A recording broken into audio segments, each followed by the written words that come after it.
The universe is whispering to us in a language of perfect geometry. We are about to explore 30 of the strangest cosmic alignments ever discovered, from ancient stone calendars to modern astronomical anomalies.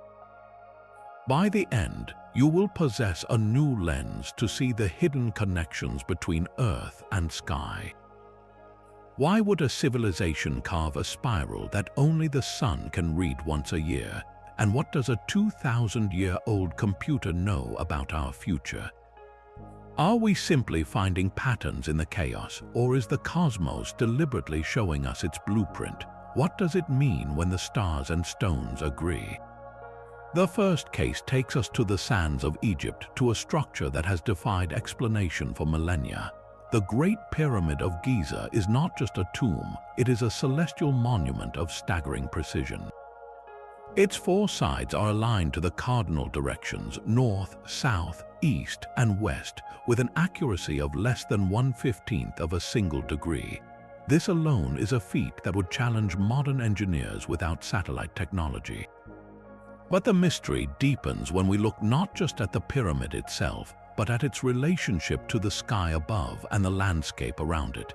In the 1990s, writer Robert Bovell proposed a theory that ignited both fascination and fierce debate.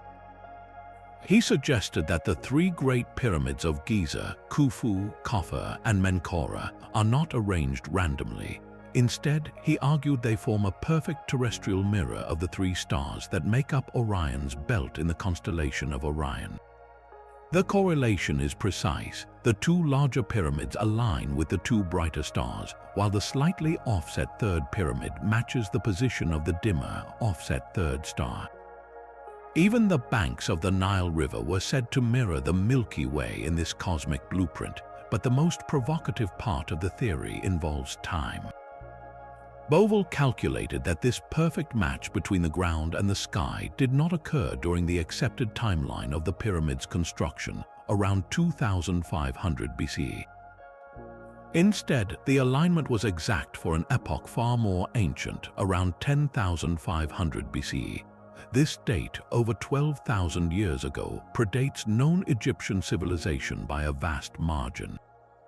It suggests to proponents that the Giza complex is a star map frozen in stone, a message from a lost epoch intended to point to a very specific moment in the precession of the stars.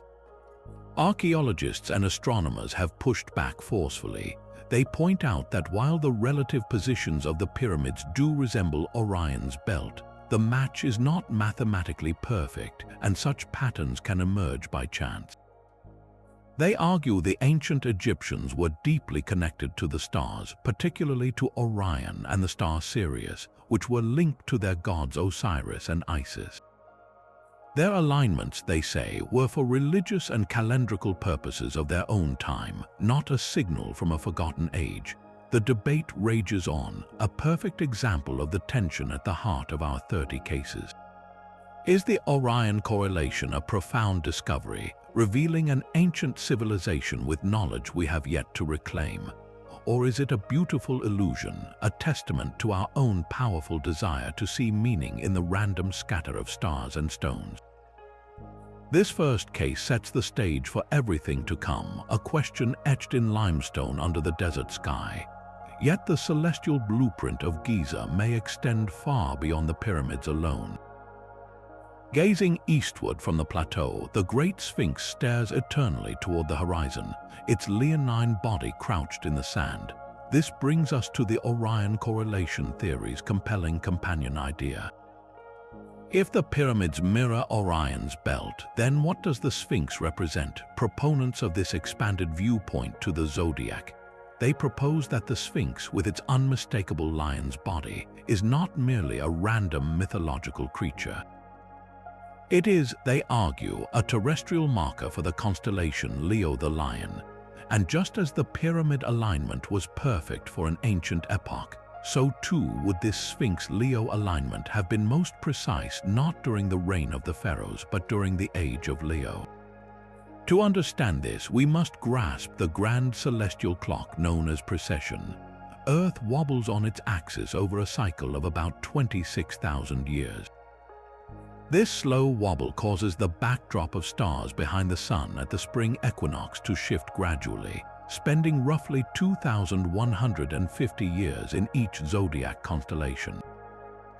We are currently in the age of Pisces, transitioning into Aquarius, but if we roll the clock backward, the spring equinox Sun was in the constellation of Leo between approximately 10,980 BC and 8,830 BC. This is the age of Leo. The theory suggests that if you stood before the Sphinx at dawn on the spring equinox in, say, 10,500 BC, you would witness a breathtaking sight.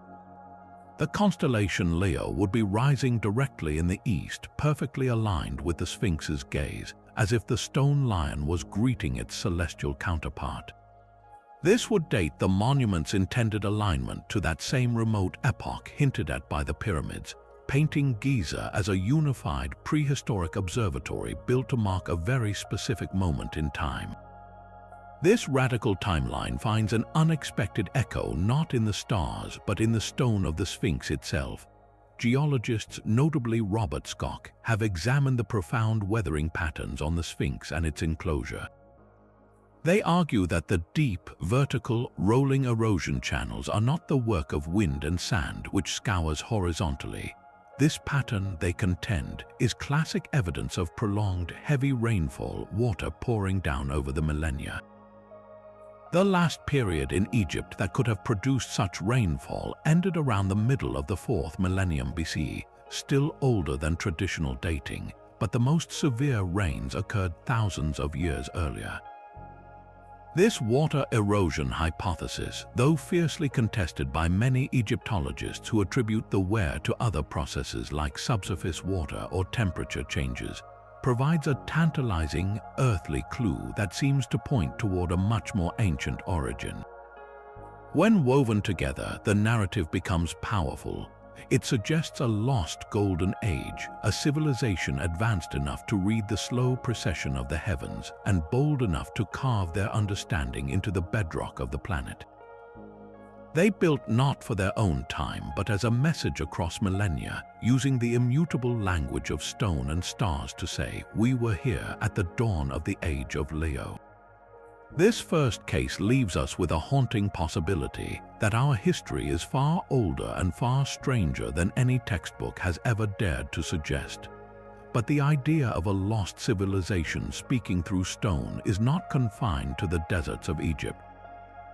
Far to the northwest, on the windswept Salisbury Plain in England, another monument raises its own silent questions to the sky.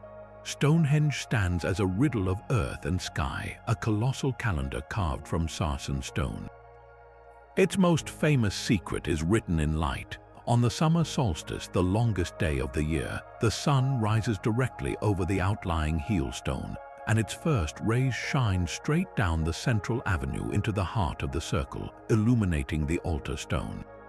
This is no accident. The entire architecture of the monument, its central axis, is precisely oriented to capture this single, fleeting moment of celestial alignment. This alignment was not achieved overnight. Stonehenge was built in stages over more than 1,000 years, beginning around 3000 BC. Each phase seems to have been an act of refinement, a generations-long project to perfect its connection to the cosmos. The earliest earthwork enclosure and the Aubrey holes, a ring of pits, may have been used to predict lunar eclipses. Later, the massive sarsen stones were erected in their iconic trilith and horseshoe, locking in the solar alignment with breathtaking permanence. The builders hauled blue stones from mountains over 150 miles away, a staggering feat of determination that speaks to the sacred importance of this place. While the summer solstice sunrise draws the modern crowds, the monument holds other celestial keys. The winter solstice sunset is marked with equal precision, viewed through the great trilithons in the opposite direction. This balance suggests a deep understanding of the solar cycle, honoring both the zenith of light and the depth of darkness. Some researchers also point to alignments with the moon's extreme positions, known as lunar standstills, which occur only every 18.6 years. This would have allowed a society to mark a generational rhythm, a celestial heartbeat measured in decades. Picture this landscape 5,000 years ago. For a Neolithic farmer, the turning of the seasons was a matter of life and death. Knowing when to plant, when to harvest, when to move livestock was encoded in the stars and the sun's path. Stonehenge was their astronomical computer, a communal project that bound them to the cosmos. It was a place to gather at the solstices, to witness the sun's promise of return, to conduct rituals for birth, death, and renewal. The stones did not just mark time, they gave it meaning, transforming the abstract movement of heavenly bodies into the sacred rhythm of human life. This second case shows us a different kind of cosmic alignment, one not pointing to a forgotten past, but actively used to navigate the present and future. It reveals a people who are not passive observers of the sky, but active participants in a cosmic dance, using unimaginable effort to bring a piece of that order down to Earth. Yet this solar calendar is not alone in its silent precision. High on a sun-baked cliff in New Mexico, another ancient timepiece waits for its annual cue. Atop Fajada Butte in Choco Canyon, 3 massive stone slabs lean against the rock face. Behind them, someone carved a tight, double spiral into the sandstone. For most of the year, this petroglyph sits in shadow, an unremarkable piece of rock art. But on the summer solstice, something extraordinary happens. As the sun climbs to its highest point in the sky, a slender dagger of sunlight pierces through a narrow gap between 2 of the giant slabs. This brilliant beam of light, no wider than a pencil, descends the cliff face and precisely at noon slices directly through the very center of the spiral. It is a moment of breathtaking accuracy, a sunbeam acting as a celestial needle threading a stone eye. This was no accident of nature. The positioning of those 3 slabs is a feat of deliberate engineering.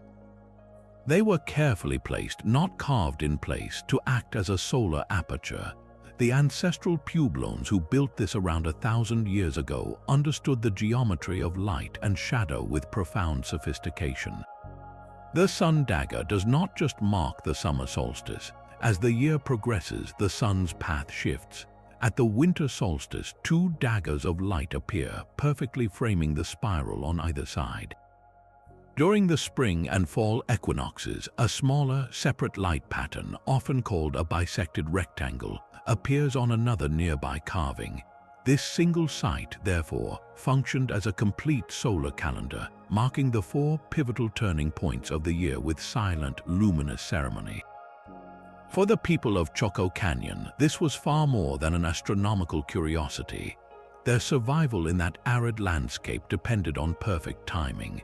Knowing the exact day of the solstice told them when to plant their crops to catch the summer rains, when to prepare for harvest, and when the lean winter months would begin. The sun dagger transformed an abstract astronomical event into a public, undeniable spectacle of light. It was likely a focal point for ceremony, a moment when the community gathered to witness the sun's covenant with the earth, reaffirming the cosmic order that governed their lives. This third case reveals a different intimacy with cosmic alignment. Unlike the monumental scale of Stonehenge or Giza, the sun dagger is a masterpiece of miniature precision, a secret whispered by a sliver of light on a cliff wall, proving that understanding the cosmos requires not just brute strength, but also a brilliant, observant mind. But this intimate dance of light and shadow is not the only way ancient cultures painted their knowledge upon the earth. In the stark, rainless expanse of Peru's Nazca Desert, an entire gallery was drawn on a scale so vast it defies human perspective. Here, etched into the dark desert pavement by the simple act of removing reddish surface pebbles to reveal the lighter earth beneath, are the Nazca lines. They form a breathtaking array of geometric shapes, miles-long straight lines, and colossal figures of animals, a hummingbird, a spider, a monkey, some stretching over 600 feet across. These are not mere drawings, they are geoglyphs, land art on a planetary scale, and they hold a secret. They can only be fully seen and understood from high above the ground. For decades, the purpose of these immense designs has been one of archaeology's greatest puzzles. A pivotal figure in unlocking part of this mystery was Maria Reich, a German mathematician who devoted her life to studying the lines. She became convinced that the Nazca Plateau was a giant astronomical calendar. Her meticulous surveys suggested that many of the long, arrow-straight lines were not random. Instead, they seemed to point directly toward the horizon positions where the sun, the moon, and certain bright stars would rise or set during key dates like the solstices and equinoxes. A line might mark the June solstice sunrise, another the December solstice sunset, turning the entire desert into a complex, fixed observatory linking Earth to the predictable motions of the heavens. The animal figures may also be part of this celestial language. One compelling hypothesis focuses on the intricate spider glyph. Some researchers propose it is not just any spider, but a very specific representation of the constellation Orion. They argue that the spider's unusual body shape and the arrangement of its legs correspond closely to the pattern of stars in Orion, perhaps as it appeared during a significant epoch. If true, this connects Nazca to the same cosmic motif we saw at Giza, but expressed in a radically different medium, a sprawling desert canvas instead of mountainous stone. This brings us to the most haunting question of all. Why would a people who could never see their own work in its entirety invest such monumental effort? The traditional explanation is spiritual, that the lines were sacred pathways, walked during rituals to communicate with sky gods who could see them from above, to plead for water in that arid land.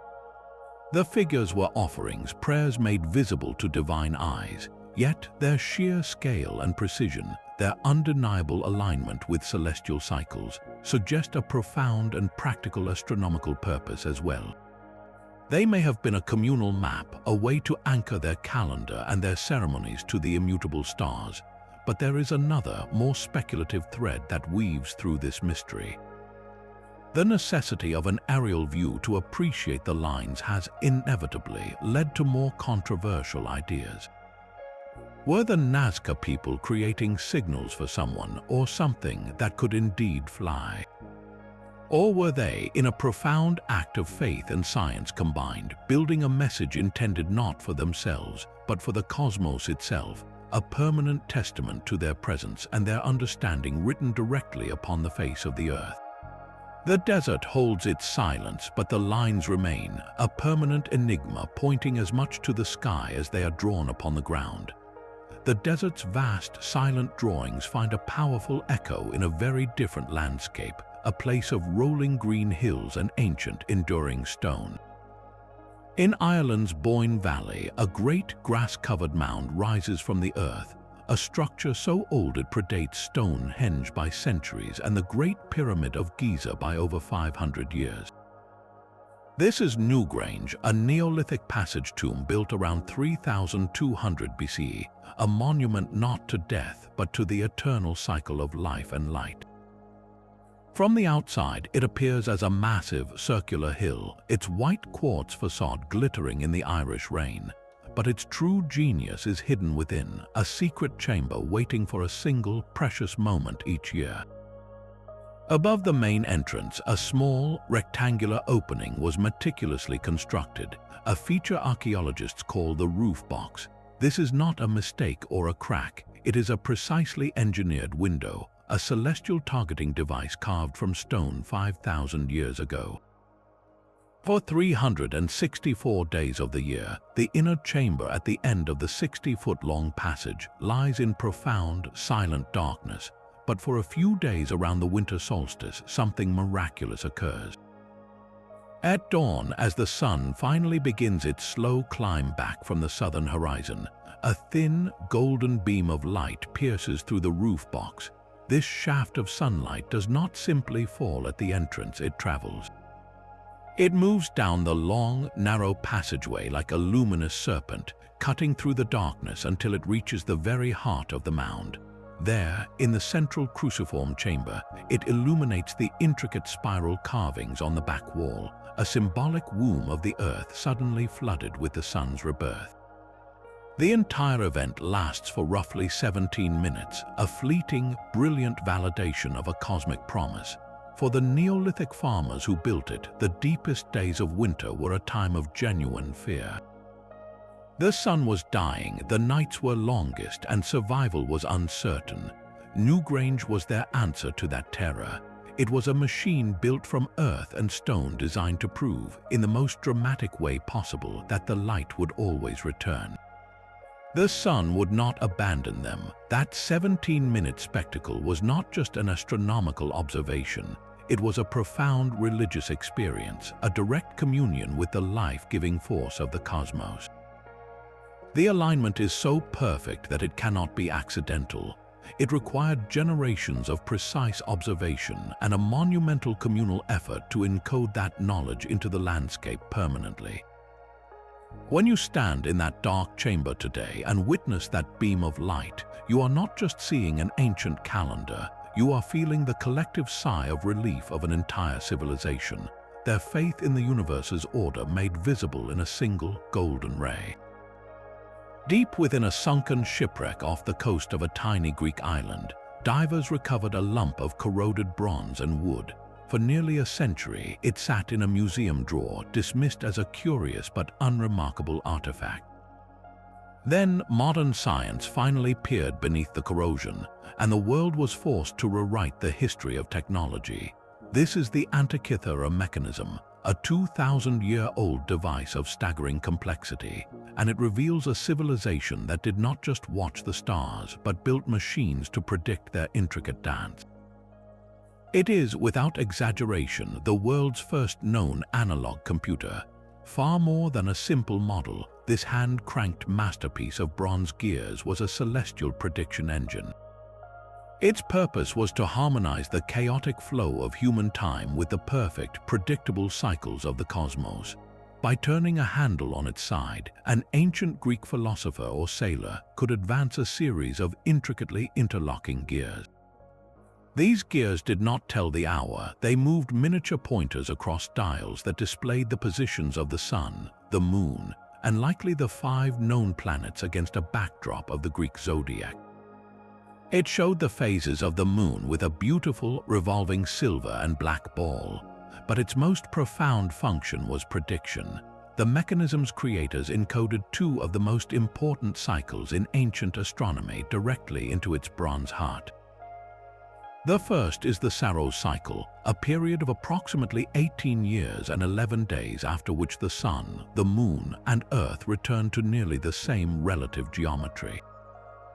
This means eclipses repeat. The Antikythera mechanism had a dedicated dial for tracking this cycle, and inscriptions on its plates would have warned of impending lunar and solar eclipses, even noting the time of day and the direction of the shadow.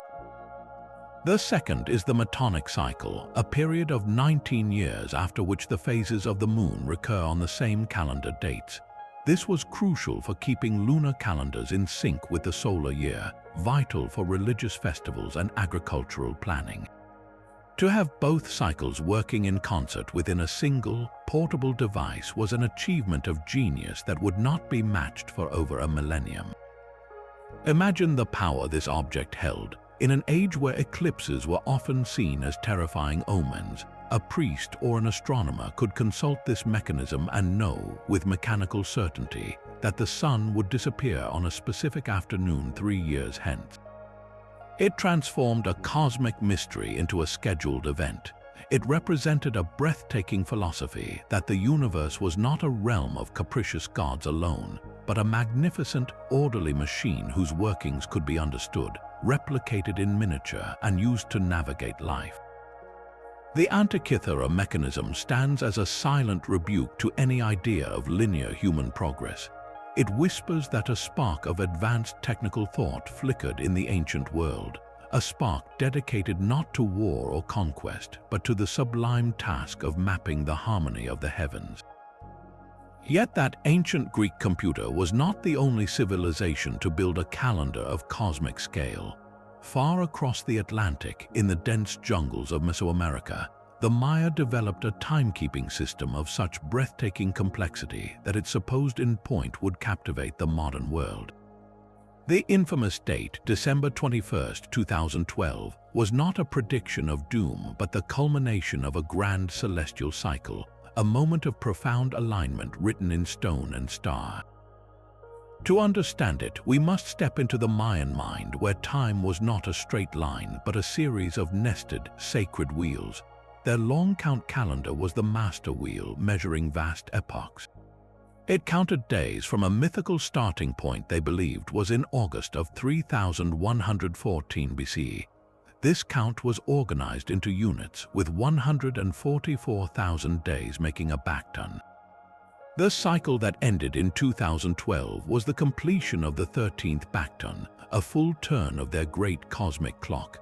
For the Maya, this was not an end, but a rare and powerful transition, like the striking of a monumental hour. The true wonder, however, lies in what was happening in the sky on that very date. The Maya were peerless astronomers. They tracked Venus with obsessive precision, predicted eclipses, and mapped the stars. Their cosmology centered on a great world tree, which they saw mirrored in the bright band of the Milky Way stretching across the heavens. At the heart of this luminous river, in the constellation we call Sagittarius, lies a dark lane of interstellar dust, a feature the Maya referred to as the Dark Rift or the Black Road. They saw it as a cosmic birthplace, a portal to the underworld, the sacred womb of creation itself. Every year, the sun, moving along its path called the ecliptic, appears to cross the Milky Way. But on the winter solstice, the sun meets the galactic plane at a very specific angle. The astronomical event of December 21, 2012 was a rare precision alignment. On that solstice, from our perspective on Earth, the sun conjuncted precisely with this dark rift, appearing to sit in the very belly of the Milky Way's galactic center. It was as if the solstice sun, at its lowest point of power, was being reborn through the cosmic portal. This alignment only happens once every 26,000 years, a full cycle of Earth's precession. The Maya likely observed this slow drift and marked this convergence as a moment of supreme cosmic renewal. Their prophecies spoke of it as a time when the god Balon Yacht, associated with war and creation, would descend, not to destroy but to transform. It signaled a change of world age, a shift in consciousness, a realignment of humanity with the greater cosmos. The modern hype about apocalypse was a profound misinterpretation, a projection of our own fears onto a sophisticated spiritual astronomy. The Maya were not forecasting the end of the world, they were highlighting a celestial reset button, a moment when the sun, the solstice, and the galactic center aligned to open a doorway for new beginnings. Their calendar was a map to this stellar event, a stone reminder that we are participants in a much larger, slower, and more majestic celestial story. While the Maya mapped the galactic center, another culture was conducting a patient, millennia-long study of a closer celestial neighbor. In the misty countryside of Brittany, France, over 3,000 weathered megaliths stand in eerie, silent rows. This is the Karnak stone alignments, the largest collection of standing stones on Earth, and their purpose may have been to decode the complex, hypnotic dance of the moon. For centuries, visitors have speculated these stones were a vast army turned to stone, or perhaps markers for a forgotten battlefield. But their true secret seems written not in legend, but in the precise geometry of their placement. While many ancient sites honor the sun, Karnak whispers of a deeper, more patient obsession. Researchers like the pioneering engineer Alexander Thom spent decades surveying megalithic sites across Britain and France. At Karnak, he and others proposed a theory far more sophisticated than simple solstice markers. They suggested the sprawling alignments, particularly the famous Menek and Camario rows, functioned as a colossal lunar observatory. The key is the moon's subtle, long-term wobble. While the sun's path is relatively consistent year to year, the moon's rising and setting points on the horizon swing back and forth over a much longer 18.6-year cycle. At the extremes of this swing, the moon appears to pause, a phenomenon known as a lunar standstill. These standstills are not single-day events like a solstice, but a slow climax that unfolds over years. The theory posits that the Karnak stones were sighting devices to track this slow-motion drama. Imagine a priest or astronomer standing at one end of a long row of stones, looking down the line toward a specific notch in the distant hills. On one night, years apart, the full moon would rise exactly in that notch, marking a minor standstill. But at the peak of the 18.6-year cycle, the moon would rise at a dramatically different point, perhaps framed by a distinctive outlier stone or a gap in a distant cairn, signaling the major standstill. By using different rows and outlier markers as fixed sight lines, the builders could have mapped the moon's entire complex horizon path. This knowledge was power. Understanding the lunar standstill cycle granted the ability to predict something even more dramatic: eclipses. Eclipses do not happen every full or new moon because the moon's orbit is tilted. They can only occur when the moon is at a node, a point where its path crosses the sun's path, and this alignment is most likely during a standstill period. By meticulously tracking the moon to its horizon extremes, the Karnak astronomers could have known when the conditions were ripe for an eclipse, transforming a terrifying celestial event into an anticipated and perhaps ritually controlled phenomenon. The sheer scale of Karnak speaks to a society dedicated to this pursuit. Erecting thousands of multi-ton stones in meticulously arranged rows and complexes represents an investment of labor spanning generations. This was not a project for a single lifetime. It was a cultural mission, a covenant with the night sky passed down from elder to apprentice for centuries. It suggests a civilization that saw the moon not just as a silvery disk, but as a dynamic, breathing entity with a rhythm so slow it required monuments of stone to measure its heartbeat. Stone and mythology merge into a functioning cosmic diagram on the eastern coast of India. Here, rising from the sands of Odisha like a petrified sunrise, stands the Sun Temple of Karnak. Built in the 13th century, it is not merely a temple dedicated to Surya, the sun god. It is his colossal chariot, carved entirely from stone and waiting for a dawn that will never arrive. The entire edifice is conceived as this divine vehicle, a masterpiece of alignment where architecture becomes astronomy and devotion becomes geometry. The temple's central sanctum, now partially collapsed, was precisely oriented. Its main entrance faced the east, designed so that the first rays of the rising sun would stream directly through the towering doorway, travel down a long, dark passage, and fall upon the sacred image of the deity enshrined within. In that moment, stone and sunlight would unite, the god symbolically awakened and empowered by the very element he commanded. This daily alignment was the temple's heartbeat, a ritual written not in scripture, but in the angle of its walls and the path of the dawn. The genius of Karnak, however, lies in the staggering detail of its symbolic code. The massive chariot platform rests upon 24 intricately carved stone wheels. These are not decorative, each is a masterpiece of sculpture, but their number is profoundly intentional. They represent the 24 hours of the day, the complete cycle of Surya's journey across the heavens. The chariot is pulled by a team of 7 mighty stone horses, straining forward with explosive energy. These 7 symbolize the days of the week, each horse a powerful steed carrying the sun through a different segment of time. Together, the wheels and the horses transform the static temple into a dynamic chronometer, a cosmic clock frozen in a moment of stone. Every element is part of this grand temporal metaphor. The temple's 3 main structures are said to align with the sun's positions at dawn, noon, and dusk, capturing the sun's daily life cycle. Even the erotic sculptures that adorn its walls, often a source of curiosity, are interpreted by some scholars as representing the boundless creative energy of the sun, the ultimate life-giving force. This was a civilization thinking in epochs, using art and engineering to make the abstract flow of time tangible and sacred. A farmer gazing at the temple would see the story of his own day, his week, the very hours of his labor elevated to the level of myth. The Sun Temple of Konark is a different kind of alignment. It is not about marking a single solstice or predicting an eclipse. It is about embodying the perpetual motion of the cosmos itself, building a machine of worship that, through its symbolism, perpetually turns the wheels of days and weeks.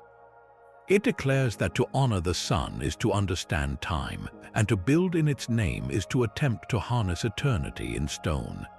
High on a lonely Wyoming mountain ridge, where the wind speaks in a constant whisper, lies a different kind of celestial map, one built not with towering stones but with humble rocks and profound knowledge. The Bighorn Medicine Wheel is a sacred stone formation, a perfect circle nearly 90 feet across with 28 spokes radiating from a central cairn, like a stone sunburst laid upon the earth. At the perimeter, 6 smaller cairns are positioned with careful intent. To the untrained eye, it is a beautiful, mysterious pattern. But to the Native American tribes of the region, the Crow, the Shoshone, and others, it is a functioning observatory and a church under the open sky, where the stars themselves are the scripture. Each of those perimeter cairns serves as a precise celestial marker. During the crucial days around the summer solstice, an observer standing at the central cairn and looking toward specific outer cairns would witness a breathtaking alignment. One cairn frames the rising point of Aldebaran, the red eye of the constellation Taurus. Another aligns with the brilliant blue-white star Rigel in Orion's foot. A third points to the pre-dawn rising of Sirius, the brightest star in our sky, known as the Dog Star. And a fourth cairn marks the rising of Fomalhaut, the lonely autumn star in the southern sky. This was not a monument to a single sun or moon, but a comprehensive star clock tracking the heliacal risings of these key stars, their first appearance in the dawn sky after a period of invisibility. These stellar events were the true calendar of the plains. The summer solstice and the rising of Sirius signaled the peak of the warm season, a time for major ceremonies, gatherings, and the sun dance. The later rising of Aldebaran and Fomalhaut warned of the coming autumn and the need to prepare for the buffalo hunt and the seasonal migration to sheltered winter grounds. The wheel was both a practical tool for survival and a profound spiritual interface. The 28 spokes likely correspond to the days of a lunar month, tying the earthly circle to the monthly cycle of the moon. The central cairn represented the axis of the world, the connection point between the physical realm and the spirit world above. To use the wheel was to participate in a sacred act, aligning human activity with the grand, predictable motions of the cosmos. It embodied a philosophy where no division existed between the practical and the sacred, between knowing when to hunt and understanding one's place in a living, star-filled universe. The stones are silent teachers, reminding us that cosmic alignment is not just about observation. It is about integration, weaving the rhythms of the sky directly into the fabric of daily life and sacred duty. Across the vast Pacific, on the most isolated inhabited island on Earth, another silent stone chorus faces the sky. Easter Island's Moai are more than mysterious giants. They are a civilization's last testament, carved from volcanic rock and anchored to platforms called ahu. For generations, the dominant narrative was that these statues were arranged randomly along the coast, their blank eyes staring inland over clan territories. But a closer look at their stone foundations reveals a potential celestial order. The ahu platforms are not haphazard. Many are precisely constructed walls, often astronomically oriented. Researchers surveying the island have noted that a significant number of these platforms are aligned so that their long axes point toward specific solar or stellar positions on the horizon. Some face the rising point of the sun during the equinoxes, those 2 days of perfect balance between light and dark. Others may target the summer or winter solstice sun, or the rising of key stars like the Pleiades or Sirius. In a place as remote as Rapa Nui, with no landmarks but the ocean and the sky, the heavens were the ultimate compass and calendar. Knowing the equinox would have been vital. This tiny island's survival depended on a fragile agricultural system of sweet potatoes, taro, and bananas. The equinox signals a shift in seasons, a cue for planting or harvesting tied to the coming rains. A society that could mark this celestial pivot with monolithic precision held the key to timing their entire food supply. This suggests the Moai were not just passive monuments. They were active participants in a cosmic dialogue, their massive Ahu platforms serving as fixed sightlines for priests or elders to observe the sky's turning points. This celestial function intertwines with their profound spiritual purpose. The Moai are widely believed to represent deified ancestors. Each statue, with its unique features, was a specific lineage chief or important figure, rendered in stone to project their protective mana or spiritual power over the living community. Their placement is deeply symbolic. They stand with their backs to the limitless, unpredictable sea, the source of both isolation and potential danger. Their faces, however, are turned permanently toward the people, the cultivatable land, and crucially, the sky above it. They are watchers, but not of the ocean. They are guardians gazing across their descendants' fields and homes, aligned with the very cycles of sun and stars that ensured those fields would bear fruit.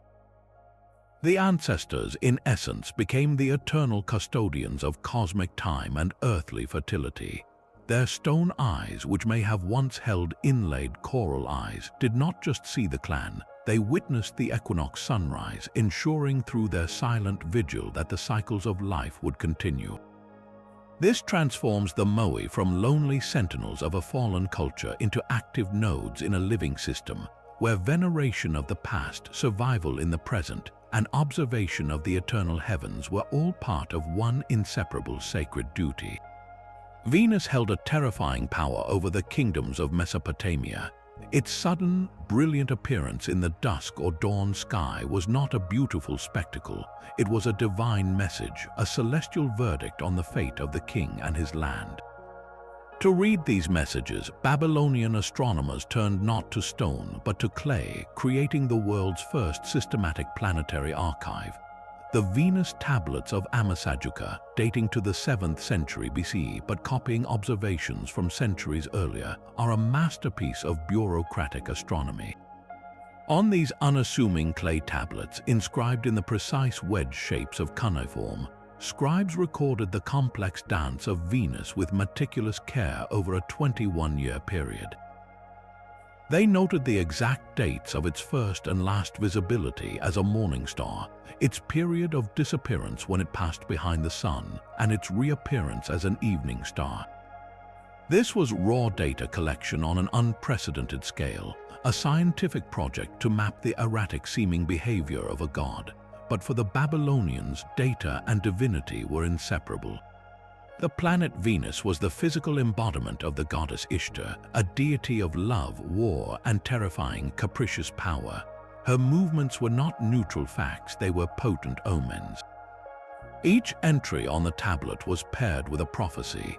If Venus appeared in a certain month, the prediction might read, "The king will have a long life and the harvest will be abundant." If it disappeared on a specific day, the omen might warn of plague, invasion, or the death of a ruler.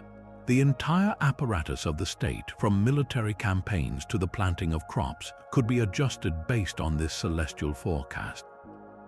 The king's personal astrologer priests would scrutinize the tablets, comparing current observations to the ancient records, seeking patterns that would reveal the goddess's will. This was cosmic alignment in its most direct and consequential form, a belief that the fate of an empire was literally written in the movements of a single wandering star. The true genius, however, lies in what they did with this fear. Their obsessive record-keeping revealed something astonishing. The cycle of Venus is not random at all. It repeats the planet's complex synodic period. The time it takes to return to the same position relative to the Sun and Earth is 584 days. But the Babylonians noticed a grander pattern that over a longer span, these cycles themselves align.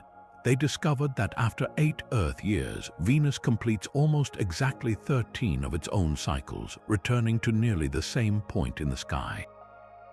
This 8-year rhythm became a powerful predictive tool. Once they unlocked this celestial code, they could forecast the planet's behavior far into the future, transforming a divine mystery into a calculable event. The Venus tablets represent a pivotal moment in human thought, where meticulous observation began to wrestle order from the seeming chaos of the heavens, not to disprove the gods but to better anticipate their moods. It was the birth of both astronomy and astrology from the same clay, a profound attempt to find security in the cosmos by believing its alignments were a language meant specifically for us. A different kind of serpent is coiled in the earth of what is now Ohio, a sinuous, quarter-mile-long effigy sculpted from the very soil. The great serpent mound rises and falls across a ridgetop, its body forming 7 undulating curves before culminating in a gaping, oval-shaped head that seems to swallow a separate, oval earthwork. This is not a structure built upon the land, but one carved from it, an immense work of geoglyphic art that transforms the hill itself into a sacred serpent forever frozen in the act of uncoiling. Its silent, grassy form holds a secret written in the path of the sun. The most dramatic and widely accepted alignment centers on the serpent's head. On the evening of the summer solstice, the sun does not set behind a nondescript horizon. Instead, from a vantage point near the effigy, the setting sun appears to sink directly into the serpent's open jaws, as if the cosmic creature is consuming the year's greatest light. This is a deliberate, breathtaking piece of landscape engineering, but the celestial correlations do not end there. The body's 3 largest coils are oriented toward the cardinal directions, and researchers suggest they may align with other solar events. One prominent coil points toward the winter solstice sunrise, while others could frame the sunrises of the equinoxes. This would make the entire effigy a sophisticated solar calendar, its curves marking the sun's extreme and balanced positions throughout the year.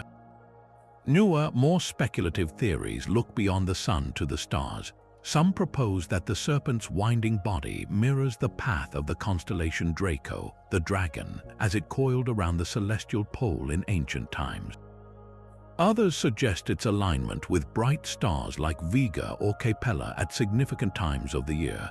While these stellar connections are harder to prove than the clear solstice alignment, they hint at a possible deeper layer of cosmic mapping. The true debate, however, swirls around the why. Was the serpent mound primarily a giant agricultural and ceremonial calendar, its form making the solar cycle visible and tangible for the fort ancient culture who likely built it over 1,000 years ago?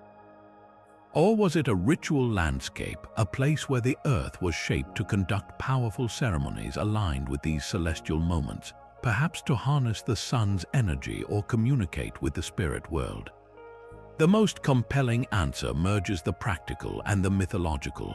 Across many indigenous American cultures, serpents are potent symbols of the underworld, of water, and of transformation.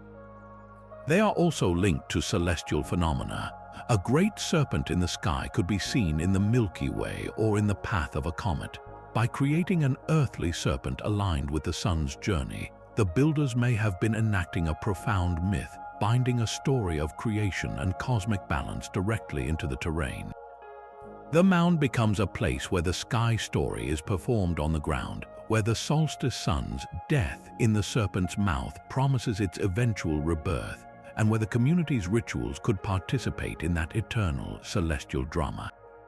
Carved into the chalk hills of southern England, a creature of pure white seems to gallop across the green slope for eternity.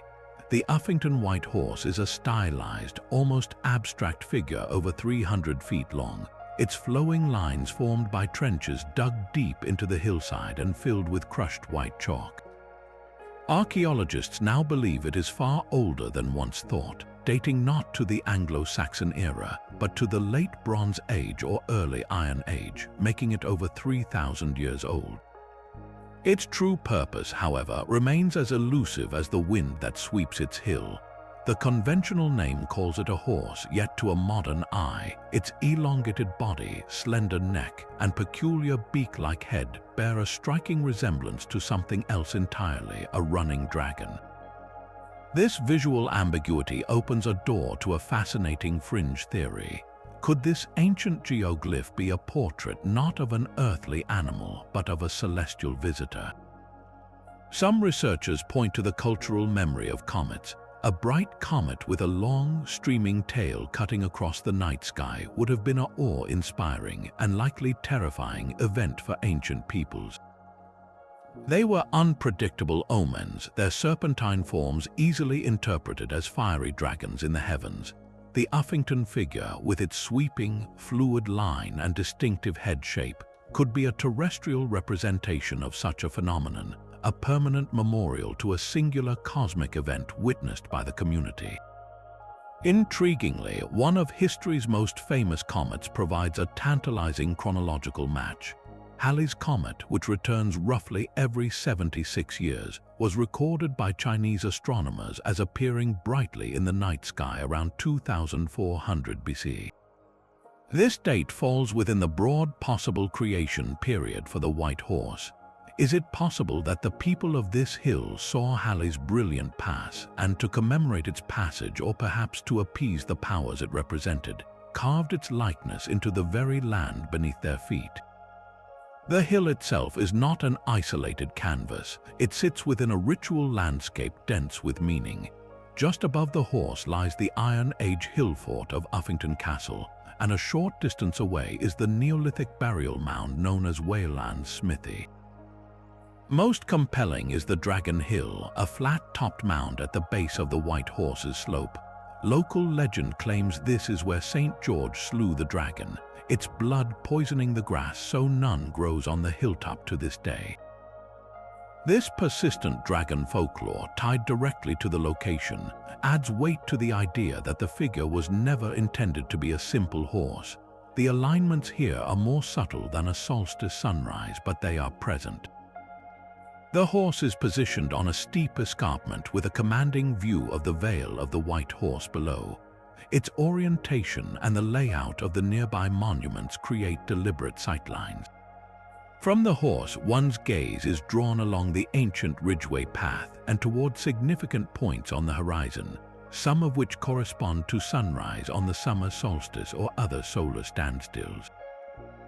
This suggests the site was chosen not just for its visibility, but for its integration into a broader cosmic geography. Weaving these threads together, a tale emerges not of stable husbandry, but of sky worship and mythic combat. A brilliant comet dragon appears, a portent in the heavens.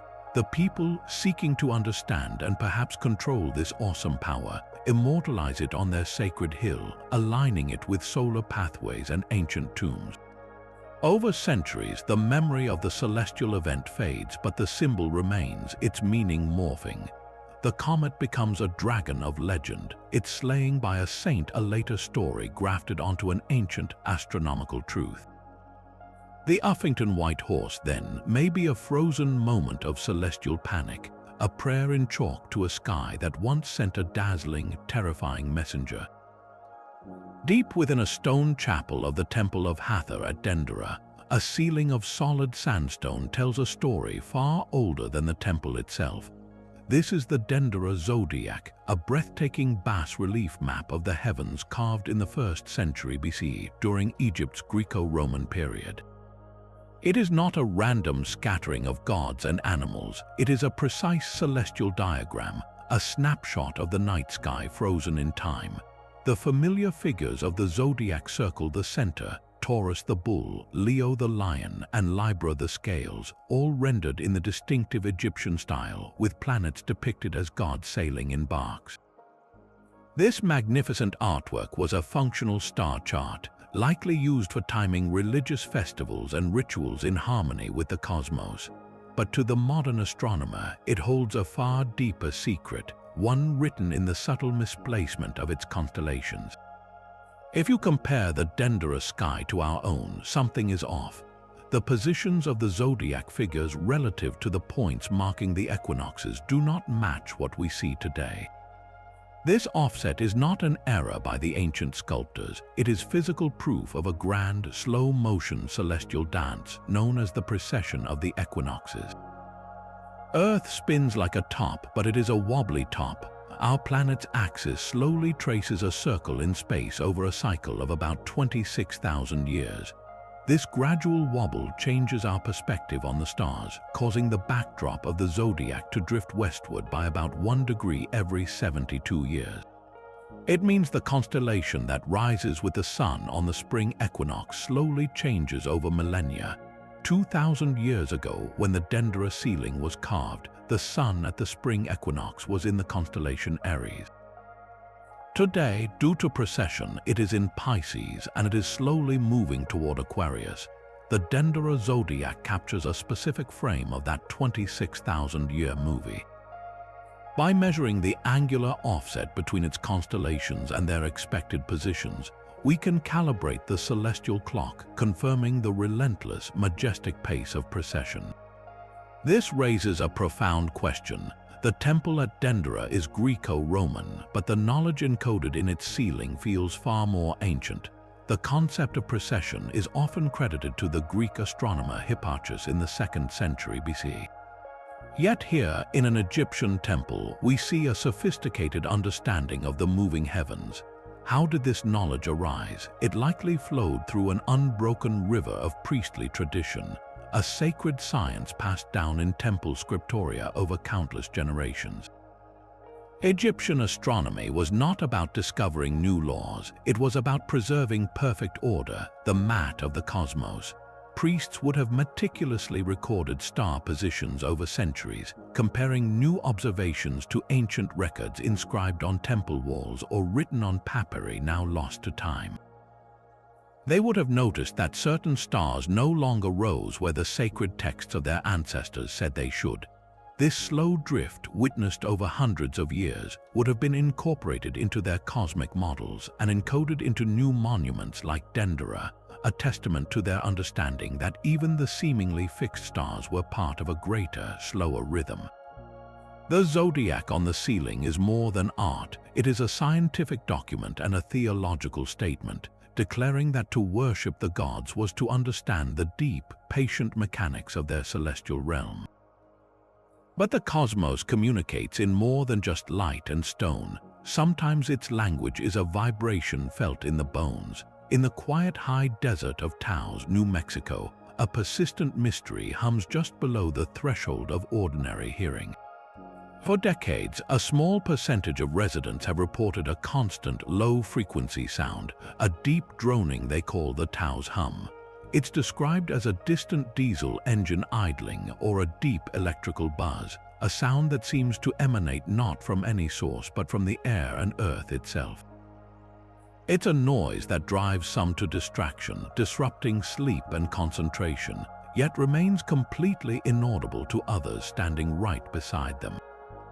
This personal, elusive quality makes it a ghost in the auditory machine, a phenomenon that lives in the unsettling space between objective reality and subjective perception. While mainstream science has proposed earthly culprits, from industrial machinery and power lines to the simple, internal ringing of tinnitus amplified by the desert's profound silence, a more speculative idea reaches for the stars. Could this hum be a terrestrial echo of a cosmic vibration? The theory ventures into the realm of planetary and solar resonance. Our planet is not a silent sphere in space. It is constantly bathed in a symphony of very low frequency, or VLF, electromagnetic waves. These waves are generated by natural processes, from the churning of Earth's own magnetosphere, rattled by solar wind, to the colossal thunderstorms that circle the globe, acting as a giant natural radio transmitter. The sun itself pulses with rhythms that can excite these planetary frequencies. During periods of specific solar alignment or heightened activity, this background resonance could, in theory, be amplified. Proponents suggest that under the right conditions, these amplified VLF waves might interact with unique local geology, like the deep aquifer systems or particular rock formations under towers, causing the Earth to literally vibrate like a speaker cone, emitting a subtle, pervasive hum. Alternatively, the waves might interact directly with human biology, with the inner ear or the brain itself perceiving this electromagnetic whisper as a physical sound. This creates a fascinating puzzle. On one side, a measurable, if elusive, auditory experience reported by credible witnesses. On the other, a cosmic explanation that ties a personal annoyance to the grand electromagnetic dance between the Earth and the Sun.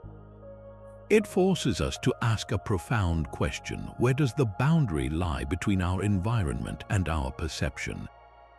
Are we, in places of special quiet or unique geology, able to subconsciously tune into the fundamental frequencies of our planet as it spins through a storm of solar energy? Or is the Tao's hum simply a reminder of how sensitive and how suggestible the human instrument can be? This case offers no easy stone circle or carved zodiac to point to, only a sound that may or may not be there, a whisper that could be industrial, psychological, or perhaps, just perhaps, the faint, vibrating signature of an Earth in celestial alignment. The persistent hum of a place like Tao's reminds us how deeply we can be affected by forces we barely perceive. But what about a cosmic alignment so common we mark it on our calendars, yet so culturally charged it feels supernatural? The full moon hangs in the night sky, a silver disk that has long been blamed for madness, mayhem, and mystery. This brings us to the enduring legend of the lunar effect, the idea that syzygy, the alignment of the sun, moon, and earth during full and new moons, exerts a tangible pull on human behavior. It is a story written in police blotters, hospital corridors, and ancient folklore, a case where cosmic alignment meets the chaos of the human mind. The belief is pervasive. Emergency room nurses speak of busier nights when the moon is full. Police officers may brace for increased calls. The very word lunacy derives from Luna, the Roman moon goddess, linking the celestial body directly to mental disturbance. Anecdotes abound of higher crime rates, more psychiatric admissions, and even spikes in fertility.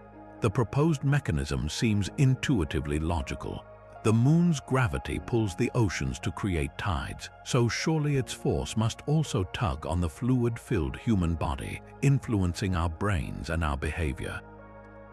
It is a compelling, poetic idea that we are all subject to the same cosmic rhythm as the sea. Science, however, has spent decades rigorously testing this poetic notion, and the results are overwhelmingly clear. The gravitational pull of the moon on an individual person is utterly minuscule. It is vastly weaker than the gravitational pull from the building you are sitting in, or even from another person standing next to you. If tidal forces could disrupt brain chemistry, then simply lying down would have a far greater effect than the moon ever could. Statistically, massive studies analyzing crime data, hospital admissions, and birth records across countless cycles have found no consistent, significant correlation with the phases of the moon. The lunar effect, in a purely physical sense, appears to be a myth. Yet the myth refuses to die, and the reason for its persistence is perhaps more fascinating than the effect itself. This is where the true power of cosmic alignment reveals itself, not in gravity but in psychology and culture. We are pattern-seeking creatures, and we are deeply susceptible to confirmation bias. On a night with a full moon, if a fight breaks out in an emergency room or a strange crime occurs, the moon provides a ready, dramatic explanation. We notice and remember these events because they fit the story. On the many other busy, chaotic nights when the moon is a thin crescent or hidden by clouds, we do not make the same connection. The narrative is self-reinforcing, passed down through professions and cultures until it feels like an undeniable truth. The moon's alignment becomes a stage for our own projections. Its full, bright presence in the darkness creates an atmosphere, a sense of altered reality that can lower inhibitions and heighten emotions. People may actually behave differently because they believe they are supposed to, a powerful placebo effect driven by cosmic storytelling. The syzygy, therefore, does influence human behavior but not through gravity. It works through the immense power of belief, through the stories we tell ourselves about our place in a cosmos that seems to watch us with a silver, cyclical eye. This case shows that the most potent cosmic alignments are not always physical. They are the ones we build in our minds, weaving the silent motion of the heavens directly into the fabric of our fears, our expectations, and our shared imagination. The moon's gentle tug may be a psychological phantom, but what if the galaxy itself could reach out with a force of unimaginable violence? A fringe but chilling hypothesis in cosmology suggests it can. This is physicist Paul Laviolette's galactic superwave alignment theory, a proposal that reimagines our place in the Milky Way not as a safe harbor, but as a target in a slow-motion cosmic crossfire. At its heart is a terrifying cycle tied to a specific alignment. Laviolette posits that as our solar system orbits the galactic center, it periodically passes through regions where the density of interstellar dust and cosmic rays is dramatically higher. The trigger for a catastrophic influx, he argues, is a precise alignment when our solar system's path intersects with a dense spiral arm of the galaxy, or comes into a specific geometric relationship with the massive black hole at the galactic core. During such an alignment, he theorizes, the core could erupt not with light we easily see, but with a titanic pulse of cosmic rays and dust, a superwave propagating outward like a tsunami through space. This would not be a wave of water, but a wave of high-energy particles and fine particulate matter, a storm front on a galactic scale that takes thousands of years to reach us. When it finally washes over our solar system, the effects would be apocalyptic. The influx of cosmic rays would massively increase radiation levels on Earth, damaging life and potentially shattering DNA. More insidiously, the dense cloud of interstellar dust would flood into our heliosphere, dimming the sun's light, disrupting the solar wind, and plunging our planet into a prolonged cosmic winter. Laviolette points to the geological record as his evidence. He correlates periods of abrupt climate change and mass extinction events with traces of cosmic dust and spikes in certain isotopes, like beryllium-10, found in ancient ice cores from Greenland and Antarctica. These ice cores are like frozen history books, and layers corresponding to times like the Younger Dryas period around 12,800 years ago show dramatic, sudden shifts in climate alongside anomalous dust deposits. He interprets this as the fingerprint of a recent minor superwave event, one that could have triggered the rapid glaciation that wiped out megafauna and challenged human survival. His theory places this within a grand, cyclical pattern, where major galactic alignments every few tens of millions of years could be responsible for the greatest die-offs in Earth's deep history. This idea exists within the contentious field of catastrophic astronomy, which looks to extraterrestrial causes for earthly upheaval. Mainstream astrophysics remains deeply skeptical. Critics argue that the galactic core is relatively quiet, and the mechanisms for such a periodic, directional superwave are not supported by contemporary models. They suggest the dust in ice cores can be explained by cometary debris or volcanic activity, and that the climate shifts of the Younger Dryas have more plausible terrestrial triggers. Yet the theory persists in the scientific fringe, a dark echo of the fear we saw in the Venus tablets, magnified to a galactic scale. It asks a haunting question that transcends academic debate. Are we, in our quiet corner of the spiral arm, living on borrowed time between cosmic calamities? Is our planet's history not just a story of gradual evolution, but a record of periodic bombardment by the galaxy's own hidden rhythms? A cycle of destruction and renewal written in ice and stone, waiting for the next alignment to complete its sentence. Yet the galaxy's potential fury is a theory written in ancient ice.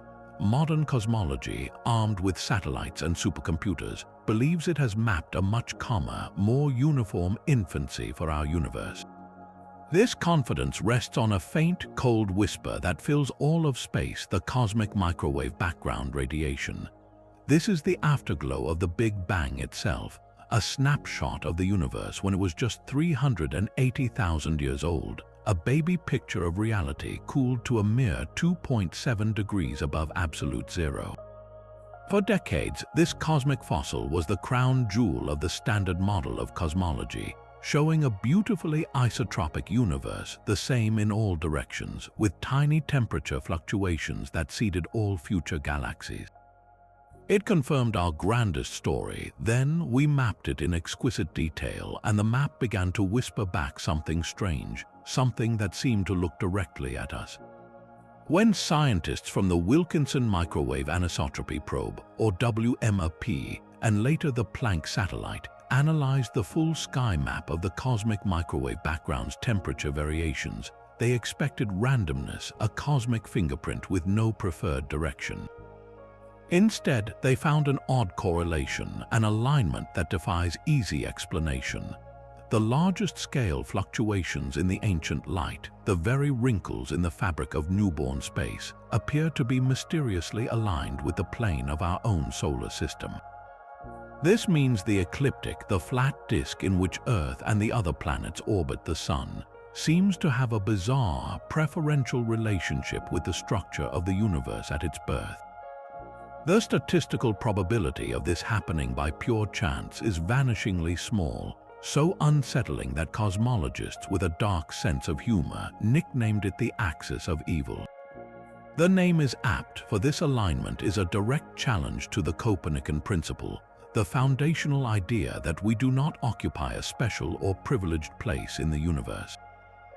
The cosmic microwave background should not care about our little solar system's orientation. It is the oldest thing we can see, from a time long before the Sun or Earth existed. Finding that its largest patterns somehow know which way our planetary disk is tilted feels like discovering that the foundational blueprint of a cathedral is subtly aligned with the position of a single pebble on the floor today. It should be impossible. So what does it mean? The scientific community has proposed several answers, each more mind-bending than the last. The first and most conservative is that it is not a cosmological signal at all, but a foreground effect. Perhaps dust within our own Milky Way galaxy, or some unknown emission from the solar system itself, is contaminating the data, imprinting a local signature onto the ancient global signal. Yet, after years of painstaking analysis and data cleaning, the peculiar alignment persists. The second possibility is that it points to a flaw in our standard models, a crack in the smooth facade of cosmic inflation, the theory that the universe underwent a period of explosive expansion just after the Big Bang. Perhaps the universe is not isotropic on the very largest scales. Maybe it has a subtle preferred direction, a cosmic grain like wood, and we just happen to be oriented in a way that lets us see it. The third and most radical interpretation is that the axis of evil is a fossil of something that existed before the Big Bang. Some speculative theories, like conformal cyclic cosmology or models involving a multiverse, suggest that our universe inherited structure from a prior cosmic epoch. This alignment could be a scar, a shadow of a previous universe's geometry imprinted onto our own, a cosmic inheritance that accidentally lines up with our humble ecliptic. It is a reminder that our most fundamental assumptions about reality's uniformity are being tested by a whisper of heat from the dawn of time, a whisper that seems to know exactly where we are. This cosmic whisper from the dawn of time suggests a universe with a hidden grain, but sometimes the universe seems to whisper directly to our machines in the language of pure, unexplained motion. Far beyond the orbit of Pluto, two robotic pioneers were quietly defying the laws of physics. The Pioneer 10 and Pioneer 11 spacecraft, after completing their historic missions to Jupiter and Saturn, continued their lonely journeys out of the solar system. As they sped into the interstellar dark, scientists tracking their radio signals noticed something profoundly strange. Both spacecraft were experiencing a tiny but constant deceleration, an extra pullback toward the sun. This was the Pioneer anomaly, a drift so small it amounted to less than a billionth of the gravity we feel on Earth, yet it was undeniable and persistent. For decades, this faint tug was a thorn in the side of celestial mechanics. The math was clear: the gravitational pull from all known objects, the sun, the planets, even the Kuiper belt, had been accounted for. Yet something was holding the Pioneers back, as if space itself had a subtle, viscous drag. The most compelling clue was its direction. This anomalous force was not random, it was precisely aligned, pointing directly back toward the sun. This directional specificity ruled out many simple explanations of instrument error or data glitch. It pointed to a real, physical effect centered on our solar system's heart. The mystery ignited a firestorm of speculation among physicists. The most exciting theories reached for revolutionary new physics. Perhaps Einstein's theory of general relativity needed a slight modification at the vast scales of the solar system. Maybe a form of dark matter was clustered around our sun, exerting an extra gravitational pull. Some even proposed exotic ideas involving extra dimensions or a subtle change in the speed of light. The Pioneer anomaly became a symbol of how even the tiniest discrepancy in the expected dance of celestial bodies could threaten to upend our entire understanding of the cosmos. It was a reminder that our maps of reality are never truly complete, and that the universe always holds a surprise in the details. In the end, the solution proved to be far more mundane, yet no less brilliant. After years of painstaking analysis, a team of researchers realized they had overlooked a simple thermal explanation. The Pioneer spacecraft were powered by radioactive plutonium, which generated heat. This heat radiated away from the spacecraft unevenly. More heat was emitted from the back of the craft, where the power source was located, than from the front, which was shaded by the large dish antenna. This imbalance created a tiny recoil force, a photon thrust, like a very weak rocket engine. And because the antenna was always pointed back toward Earth, and thus generally toward the sun, this thermal recoil produced a constant sunward deceleration. Once this thermal radiation pressure was meticulously modeled and subtracted from the data, the anomalous drift vanished. The Pioneer anomaly was solved. Yet its legacy is profound. It stands as a masterclass in scientific humility and diligence, showing how the relentless pursuit of a cosmic whisper, even one that points to our own engineering, can refine our grasp of reality. It proves that the universe speaks in the language of precision, and sometimes the most alien signal is a message we sent ourselves, reflected back in the cold silence between the stars. The universe seems to whisper in numbers as much as in light. There is a sequence of numbers that appears with uncanny frequency in the natural world, from the spiral of a nautilus shell to the branching of a tree. This is the Fibonacci sequence, where each number is the sum of the two before it, beginning with 0 and 1, creating the progression 0, 1, 1, 2, 3, 5, 8, 13, 21, and so on. Its appearance in biology is a marvel of efficient growth, but does this mathematical signature extend its reach into the architecture of our solar system? Some observers point to a tantalizing, if not perfect, alignment in the dance of the planets. Consider the orbital periods, the time it takes for a world to complete one journey around the sun. Earth takes, of course, 365.25 days. Our sister planet Venus takes 224.7 days. The ratio of their orbits, Earth's period divided by Venus's, is roughly 1.613. This number is strikingly close to the golden ratio, approximately 1.618, a number intimately linked to the Fibonacci sequence, as the ratio of successive Fibonacci numbers converges upon it. More directly, 8 Earth years equals almost exactly 13 Venus cycles, a near-perfect orbital resonance of 8 to 13.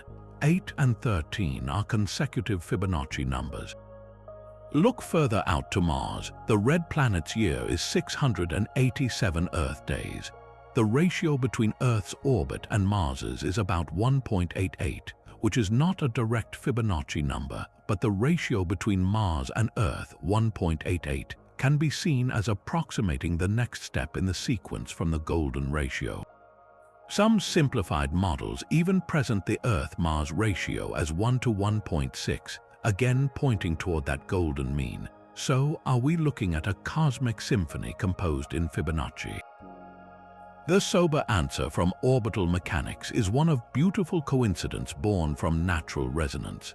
Planets do not arrange themselves by mathematical aesthetics. They settle into stable orbits dictated by gravity, initial conditions, and billions of years of gravitational nudges. Resonances like the 8-13 lock between Earth and Venus are a natural outcome of this long gravitational evolution, a stabilizing effect that prevents orbits from becoming chaotic. The numbers emerge from the physics, not from a preordained geometric plan. Yet, for those who see the universe through the lens of sacred geometry, these approximations are not mere accidents.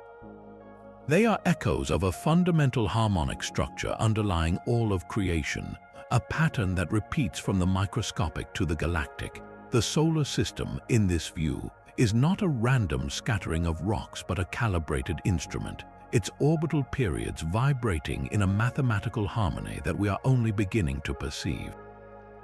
This case lies in the fertile borderland between coincidence and pattern. It asks us to consider whether the deep laws of physics naturally give rise to certain elegant numbers, making their appearance in sunflowers and solar systems two expressions of the same universal principle. Is the Fibonacci sequence in the orbits a direct blueprint, or is it the inevitable, beautiful music that gravity plays when left to compose over cosmic time? The numbers are there, a quiet, persistent hint that even in the clockwork of planets, nature might have a favorite melody. That mathematical whisper in our own solar system fades into insignificance when we look to the very edge of the observable universe. There, a discovery so subtle it is written in the spin of light itself threatens to unravel a cornerstone of modern cosmology. Light is more than just brightness. It is a wave with a specific orientation, a property scientists call polarization. When astronomers study the ancient, brilliant light from quasars, the hyperactive cores of galaxies billions of light years away, they measure this polarization to understand the magnetic fields of the early universe. But when two independent research teams compiled data from hundreds of these quasars, they found something that should not exist. The polarization angles of this light, the direction its waves are oriented, are not scattered randomly across the sky like confetti. Instead, over staggering distances of billions of light years, the axes of these distant quasars appear to be aligned with one another, as if countless cosmic lighthouses are all spinning their beams in a coordinated direction. This is not a small-scale pattern. The alignments span vast swaths of the cosmos, suggesting a correlation on a scale that defies our understanding of the universe's structure. To grasp why this is so revolutionary, we must revisit the cosmological principle, the foundational assumption that on the largest scales, the universe is homogeneous and isotropic. This means it should look the same in every direction and have no preferred structure or orientation. There should be no universal north, no cosmic grain. The quasar polarization alignment is a direct, glaring violation of this principle. It implies that the universe has a hidden architecture, a directional preference woven into the fabric of space-time on scales we can barely comprehend. One leading explanation points to the influence of cosmic magnetic fields of unimaginable size. Perhaps the early universe was threaded with primordial magnetic fields that stretched across galactic superclusters. As the light from quasars traveled for billions of years, passing through these vast, organized magnetic realms, Its polarization could have been systematically twisted into alignment, like countless needles all turned to point the same way by a continent-sized magnet. Another, more speculative idea suggests this could be a relic of the universe's birth, a fossil imprint from the epoch of inflation when space itself expanded faster than light.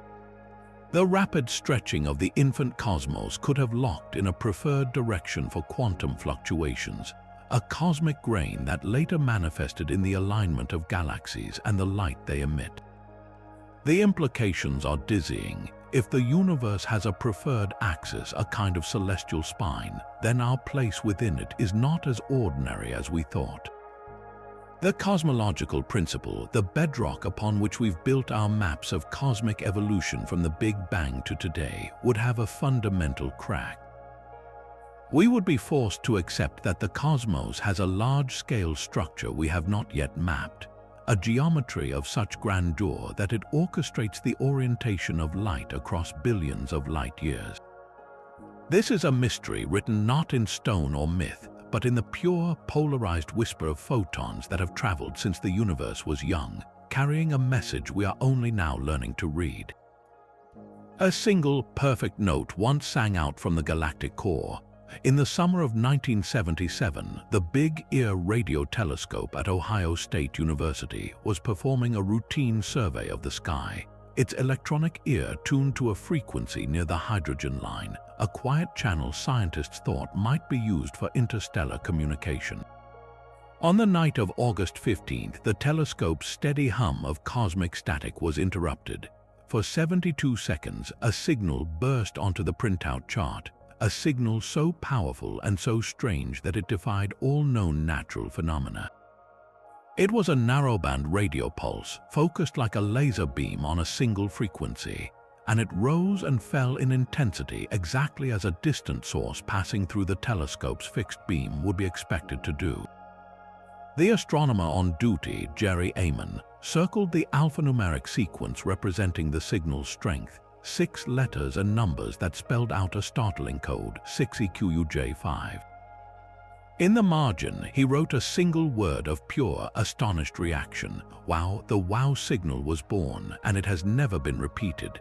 The signal's intensity was off the charts, more than 30 times louder than the background noise of deep space. Its narrow bandwidth suggested artificial precision, as natural cosmic radio sources tend to be broadband, smeared across many frequencies, but the most haunting detail of all was its celestial address. The Big Ear's data pointed to a specific patch of sky in the constellation Sagittarius. This was not a random point of darkness. Sagittarius lies in the direction of our Milky Way's densely packed, brilliant core, a region teeming with hundreds of millions of stars, a place where, statistically, the chances for intelligent life would be greatest. It was as if a lighthouse at the very heart of the galaxy had, for one brief moment, flashed its beam directly at Earth. In the decades since, astronomers have mounted countless searches, using far more sensitive equipment to hear that note again.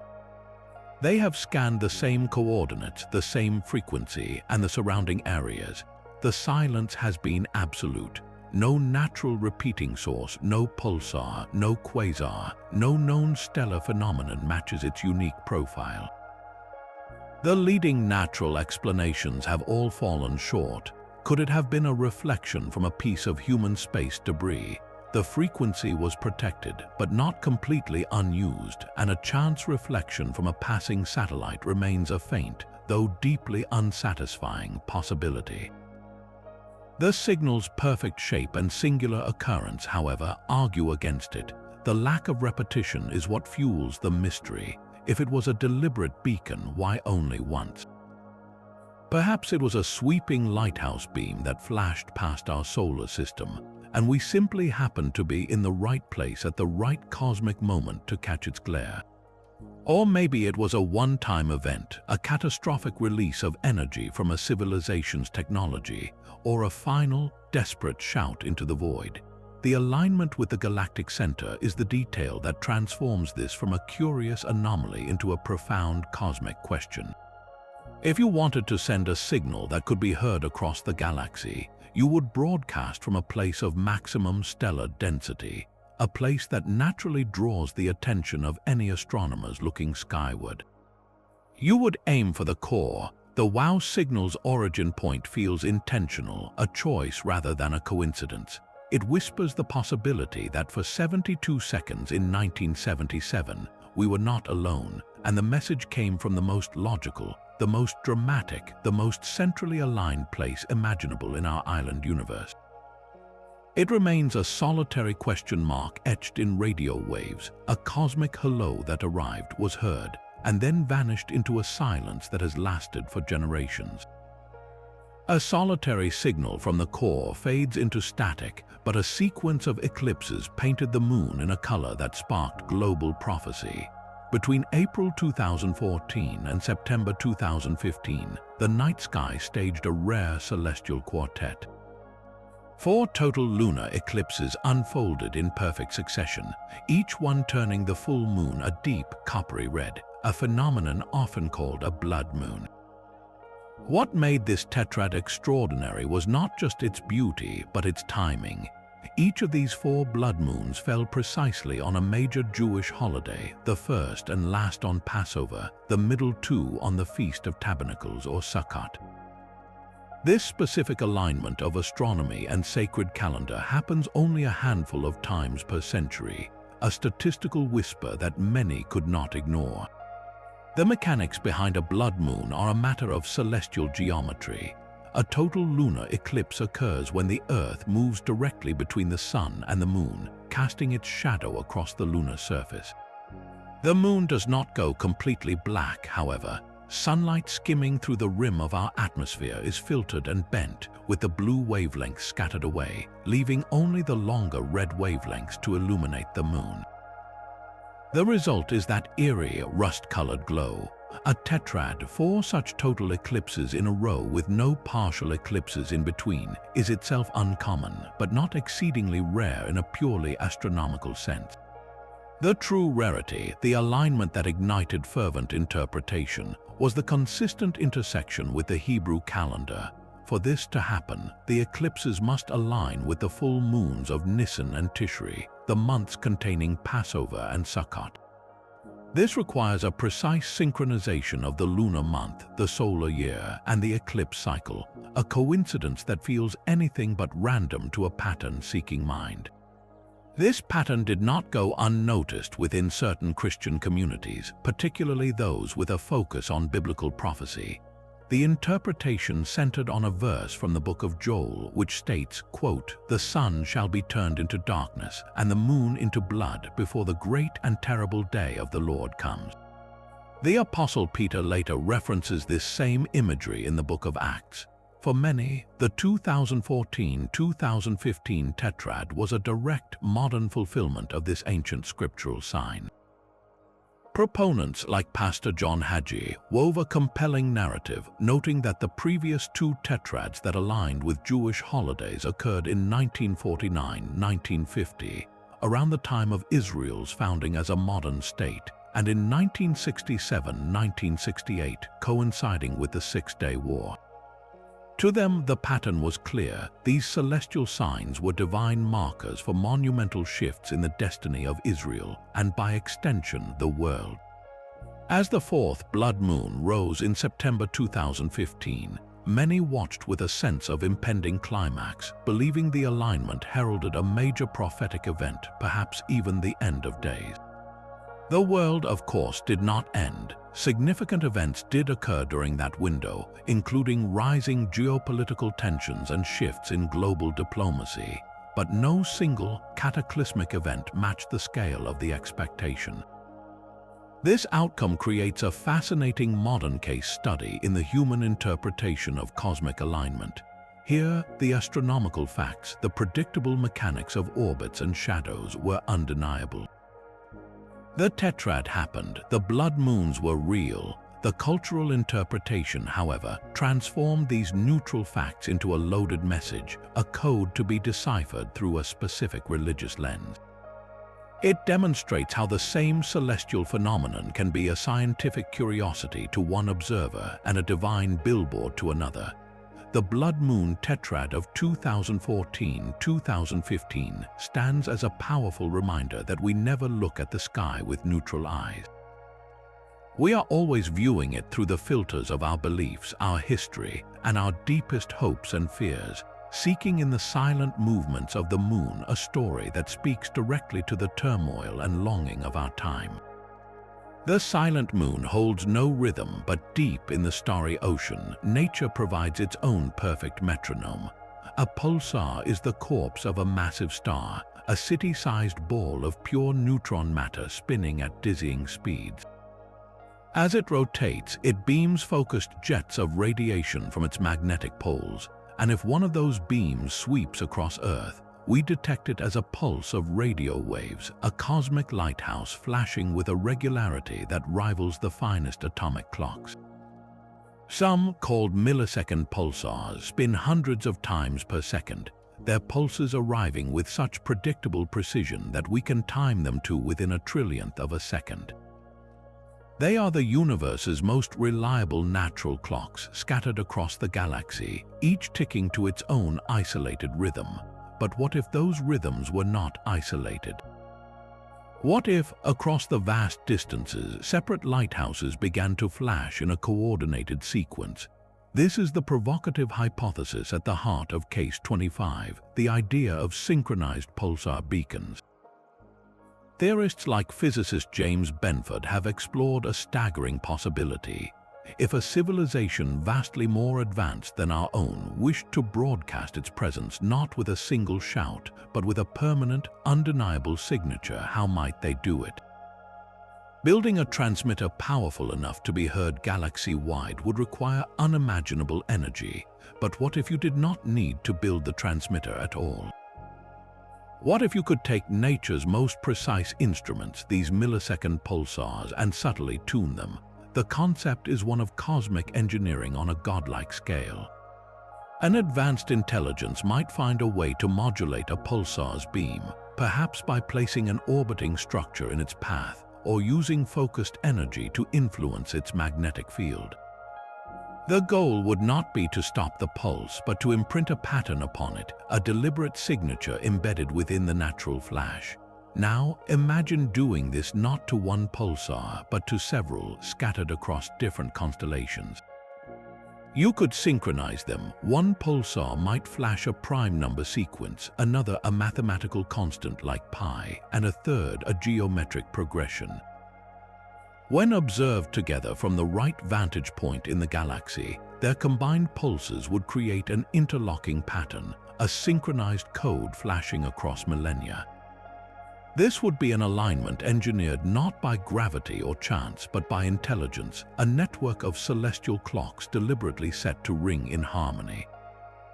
The beauty of this hypothesis is its longevity and clarity. A radio message beamed into space is a fleeting event, a single note lost in the cosmic noise.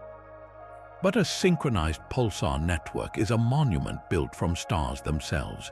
It would last for millions of years, visible to any developing civilization that learns to listen to the sky.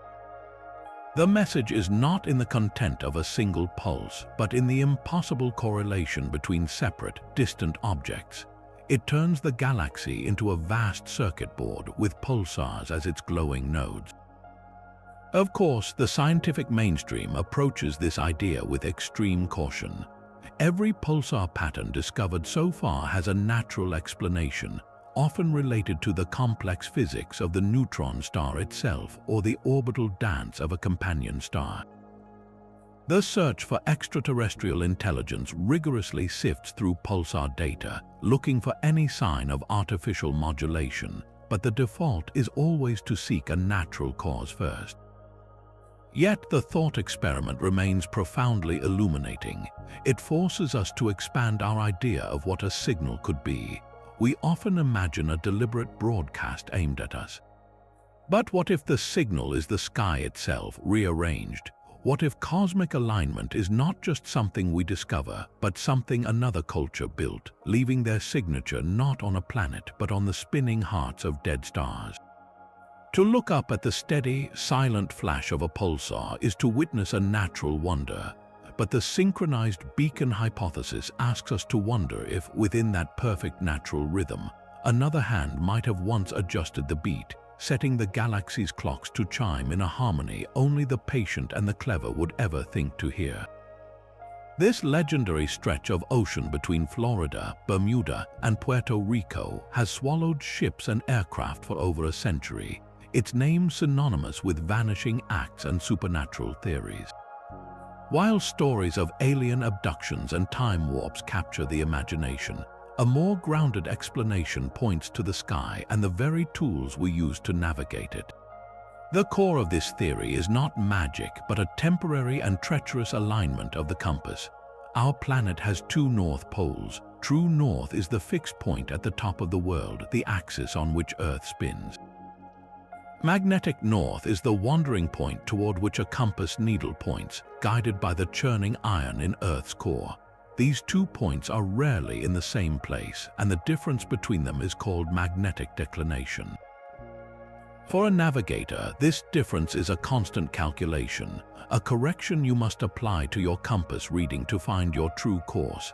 Now, imagine a specific location on the globe where, due to the complex shape of Earth's magnetic field, these two norths briefly line up. In that spot, the magnetic declination falls to 0. Your compass points to true north. For a moment, the map and the instrument agree perfectly. This is not a theory, it is a documented fact, and one such line of 0 declination, called an agonic line, has historically passed directly through the heart of the Bermuda Triangle. For a seasoned navigator using detailed charts, this alignment is a known factor, a simple note on a map, but the danger erupts in a moment of stress or inattention. A pilot flying through a sudden storm, a sailor battling high seas, their instruments glitching from electrical interference. In that moment of crisis, they might glance at their compass and see it pointing true north. If they forget or never knew that they were on the agonic line, they might assume their compass is functioning correctly and make no correction. A course plotted with that uncorrected reading could be off by several degrees, enough to send a vessel fatally off course into endless ocean or cause a plane to miss its landfall entirely. This celestial component deepens the risk. The theory proposes that during specific, rare windows, this earthly alignment could be compounded by a heavenly one. If certain bright stars or planets also lined up in a way that mimicked a familiar navigational bearing, a tired navigator relying on celestial fixes could receive conflicting, impossible data.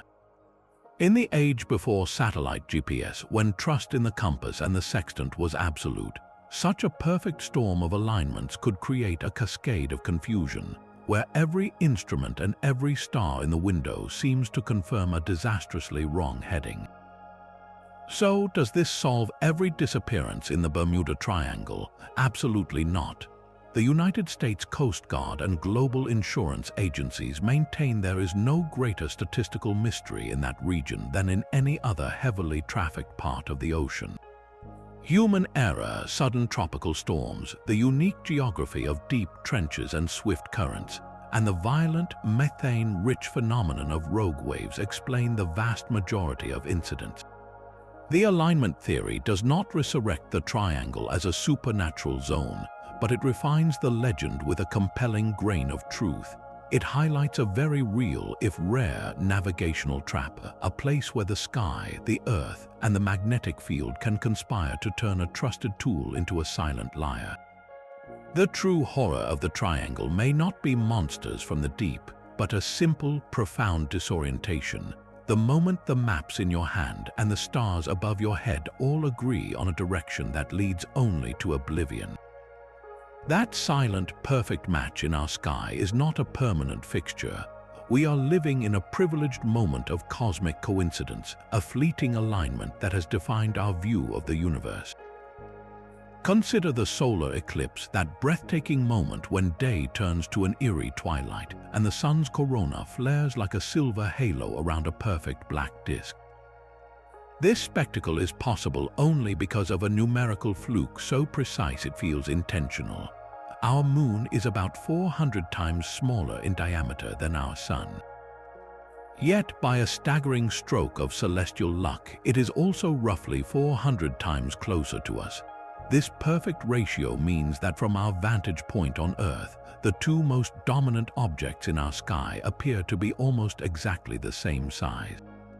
When their orbits align, the Moon can slip precisely in front of the Sun, blocking its blinding face but not its wispy outer atmosphere, creating the phenomenon of a total solar eclipse. This is not a universal truth. On Mars, for instance, its two tiny moons, Phobos and Deimos, are far too small to ever fully cover the Sun. They create only partial eclipses, fleeting transits that would never plunge the red planet into that profound midday darkness. Earth alone in our solar system enjoys this perfect celestial cover-up, but this golden age of eclipses is just that, an age, and it is passing. The Moon is not a static companion. It is slowly, inexorably drifting away from us at a rate of about 1.5 inches per year, a distance gained from the tug of Earth's tides. In the deep past, when the Moon was much closer, it would have appeared enormous in the sky, completely obscuring the Sun and even much of the corona during an eclipse. The shows were total, but they lacked the delicate, precise reveal of the corona we see today. Fast forward into the distant future, hundreds of millions of years from now, as the Moon continues its retreat. It will appear progressively smaller in our sky. Eventually, it will no longer be large enough to completely cover the Sun's disk. Total solar eclipses will cease to exist, replaced forever by annular eclipses, where a ring or annulus of brilliant sunlight remains visible around the Moon's silhouette. The perfect match will be broken. This temporary window of alignment, however, has imprinted itself deeply on the human experience. For ancient cultures, a total eclipse was a moment of pure terror, the Sun being devoured by a dark dragon or a celestial beast. It spurred myths, rituals, and desperate attempts to bring the light back. But this fear also sparked curiosity. The ability to predict eclipses became a mark of supreme knowledge and power, as we saw with the Antikythera mechanism. The eclipse became a tool, a natural experiment that allowed humanity to make profound discoveries. It was during a solar eclipse in 1919 that observations of starlight bending around the Sun's darkened limb provided the first dramatic confirmation of Einstein's theory of general relativity, forever altering our understanding of gravity and space-time.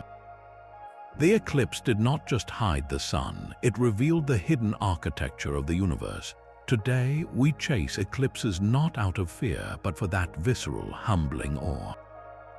To stand in the Moon's shadow as the temperature plummets, as birds fall silent, and to look with unprotected eyes at the Sun's ethereal corona, is to feel a direct, physical connection to the clockwork of the solar system. It is a personal witness to an alignment that is both mathematically perfect and cosmically fleeting. We are the beneficiaries of a celestial coincidence that will not last. A generation of observers granted a front-row seat to one of the universe's most precisely timed performances. The map of our planet holds a hidden geometry, a secret lattice of power that connects places separated by oceans and millennia. This is the controversial theory of a world grid, an ancient network of sacred sites positioned not by chance, but by a lost science of Earth energies and celestial alignment. Proponents see a pattern etched across the globe where the Great Pyramid at Giza, the stone circles of Stonehenge, the Moai of Easter Island, the pyramids of Teotihuacan in Mexico, and the Angkor Wat temple complex in Cambodia all sit at precise geometric intersections. They are not random dots on a map, they are nodes on a planetary circuit board. The most famous expression of this idea is the concept of ley lines, popularized in the 1920s by Alfred Watkins. He observed that ancient mounds, churches, and standing stones in the English countryside often fell in startlingly straight lines across the landscape, which he believed were old trading or pilgrimage routes. The world grid theory takes this idea to a staggering global scale.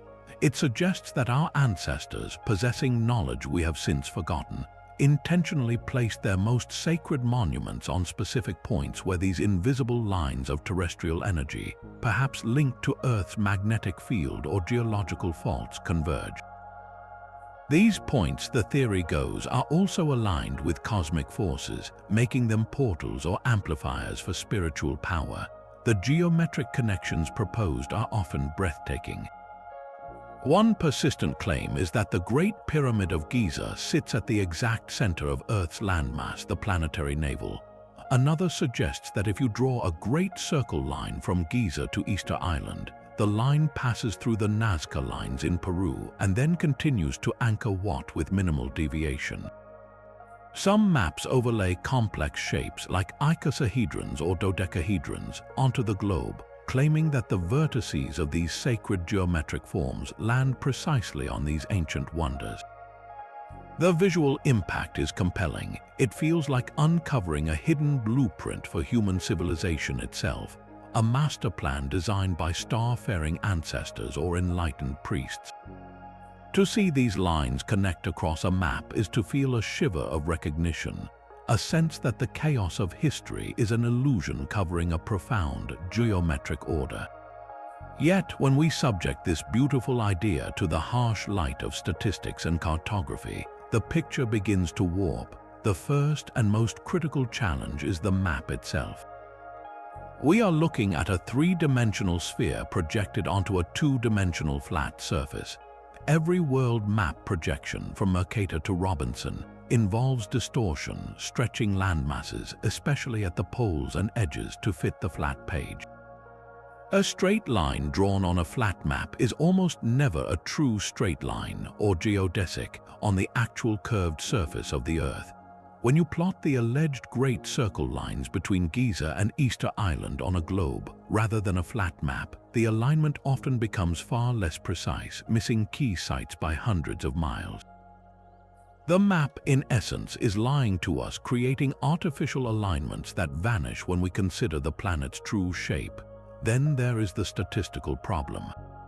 With thousands of significant ancient sites scattered across every continent, drawing lines between them is a game of cosmic connect the dots. If you have enough points, you can always find patterns, triangles, hexagons, and lines. It is like finding shapes in clouds. The human brain is wired to see order in randomness.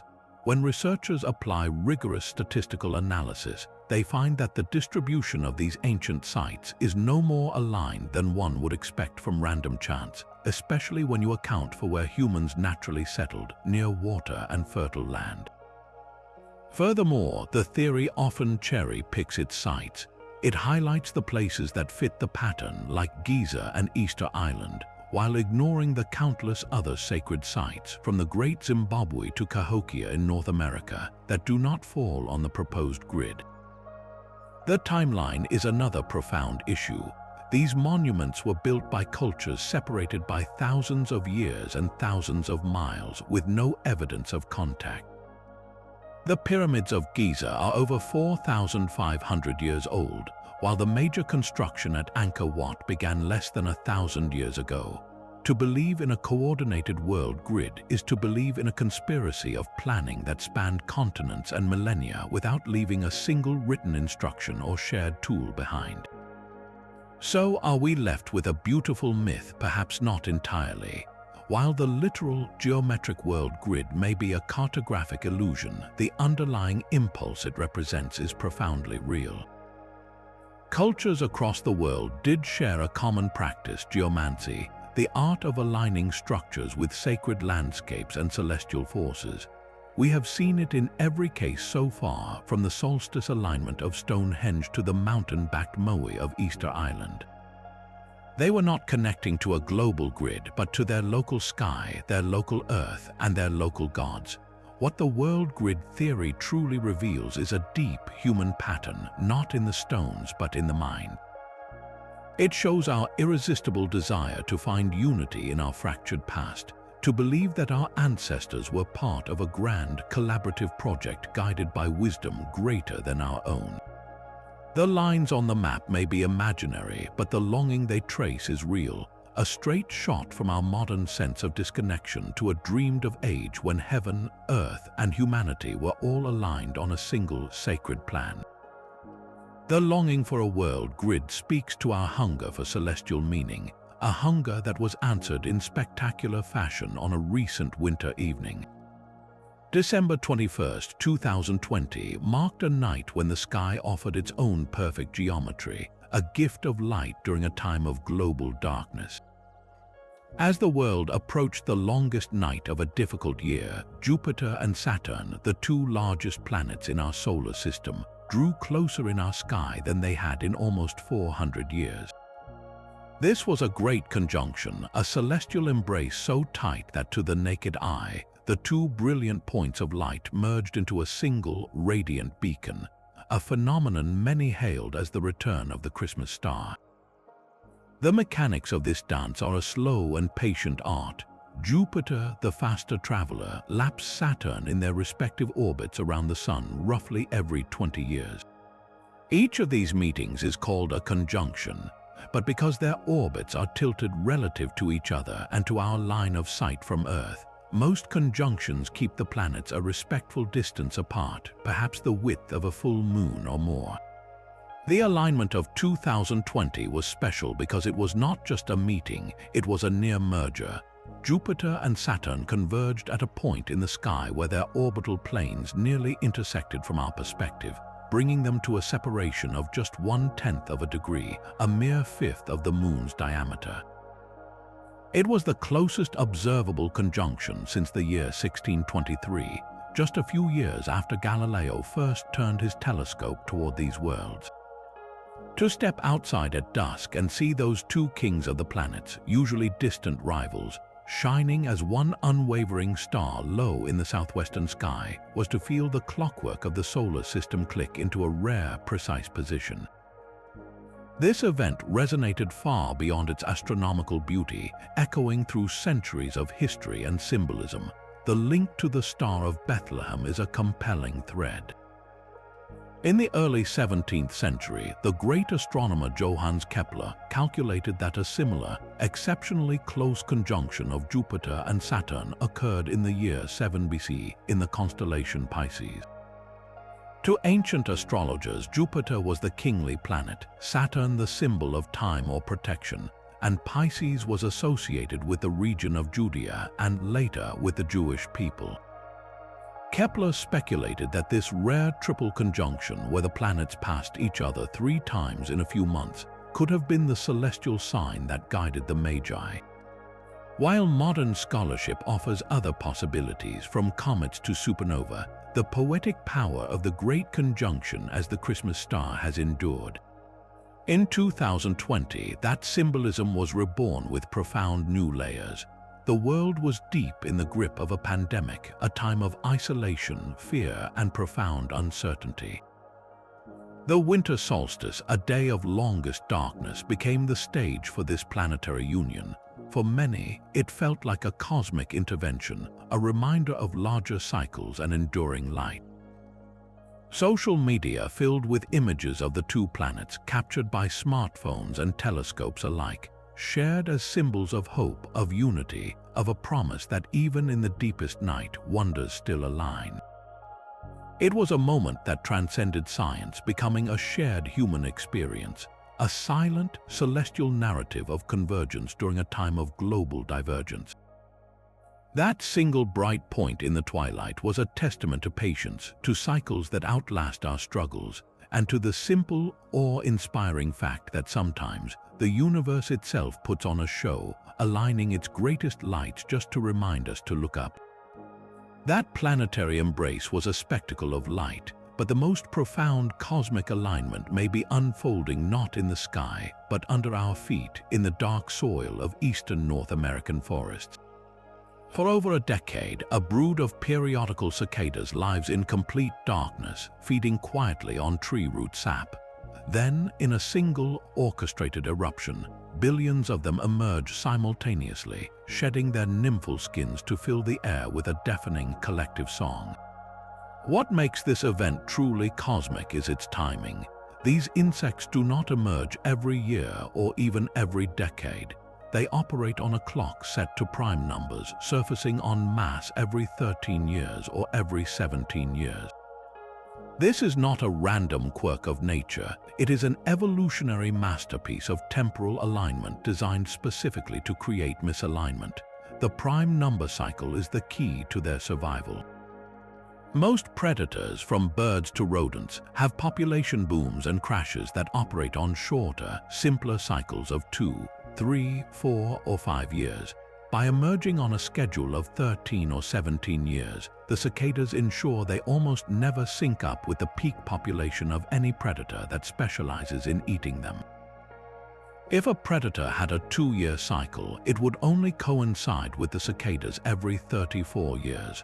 A 3-year cycle predator would meet them only every 51 years. This rare misalignment starves the specialist predators out of existence between emergences, giving the cicadas an overwhelming numerical advantage when they finally rise. They flood the ecosystem in such staggering numbers that even every generalist predator feasting cannot possibly consume them all, guaranteeing that enough survive to mate and lay eggs for the next generation. It is a survival strategy written in the language of mathematics, a living algorithm counting the years in prime numbers to stay one step ahead of the cosmic dance of life and death. Yet, this raises a deeper, more mysterious question. How do they keep such perfect time, buried a foot underground, with no light, no obvious seasonal cues beyond the slow pulse of tree sap? How does every single member of an entire brood know that precisely 13 or 17 winters have passed? The leading theory points to the trees themselves. As a cicada nymph feeds on root fluid, it may detect the subtle annual chemical signature of the tree's flowering cycle. It counts these floral signals like a prisoner marking days on a wall. But this explanation feels incomplete. How does the signal remain so flawlessly consistent across millions of individuals over centuries without any drift? This is where we venture into the realm of cosmic possibility. Could their impeccable biological clock be tuned to something beyond the tree, something as vast and steady as the cosmos itself? Long-term cycles like the Sun's 11-year activity period, or the even more gradual pull of galactic tides as our solar system oscillates through the Milky Way's plane, create subtle rhythmic changes in Earth's geomagnetic field, atmospheric pressure, or even cosmic ray flux. These changes are imperceptible to us, but what if a creature evolved over millions of years to use them as a metronome? It is a tantalizing thought that these humble insects singing in the summer heat might be the unconscious keepers of a celestial calendar, their prime-numbered lives an intricate, biological echo of rhythms that pulse through the galaxy. They remind us that alignment is not always about stones pointing at stars. Sometimes it is about life itself moving in silent, mysterious harmony with the slow, grand music of the universe. From the silent geometry of Giza to the synchronized flash of distant pulsars, we have walked a path of 30 whispers, each case, whether carved in stone, written in light, or echoing in radio silence, asks us the same fundamental question. Are we finding meaning, or is meaning finding us? The ancient engineer who aligned a temple to catch the solstice sunrise saw a divine covenant. The modern cosmologist who maps an anomalous axis in the cosmic background sees a crack in a theoretical model. They are both reading the same sky, but through different lenses of belief and knowledge.